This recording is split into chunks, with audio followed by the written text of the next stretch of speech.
په روژه کې مو څنګه خپل مني یا سپرم زیات کړو. سلام ګران لیدونکو، هیله ده چې روغ جوړ او د صحت جامې مو پر تن وي. زه یو ځل بیا ستاسو په خدمت کې د یو نوي ویډیو سره حاضر یم.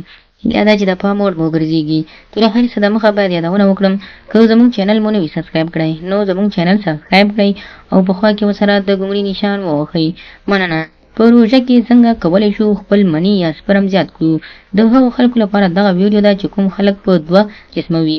لومړی هغه ډله چې په کومو کوروالي کې دوی زر انزال کېږي یا خلاصېږي او خوند مېرمنې ته نشي ورکولی شي دا نسخه استعمال کړي. بل هغه خلک چې دوی سپرم ډېر کمزوری وي، یعنې سپرم یې دومره نری وي یا کمزوری وي یا مني یې دومره نري وي لکه د اوبو په شانتې، کولی شي له دغې نسخې سره دوی خپل سپرم یا مني قوي او مضبوط کړي. تاسو رابولم هغې نسخې ته چې تاسو کولی شي په دغه طریقه دا نسخه جوړه کړئ. د نسخې استعمال داسې دی چې هر ټیم تاسو کله روژه ماتې کوئ، خو باید روژه ماتې نه مخکې تاسو ځان ته دغه نسخه جوړه کړې وي چې نسخه کې باید تاسو دغه څو شیان میکس کړئ. لومړی 2 کیلې، د هغه ترڅنګ 1 ګیلاس شوده.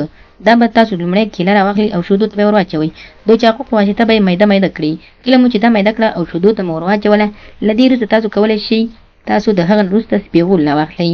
سپېغول د دې لپاره ښه دی چې کوم خلک نهارې باندې دغه کار کوي نو د معدې لپاره یې هم ګټور دی او ګټه رسوي. بل له هغو وروسته سپېغول نه وروسته تاسو کولی شئ 5 خرما هم دغه شودو ته ور واچوئ او میکس کړئ. دغه به تاسو پرېږدئ تر څو چې اذان کېږي.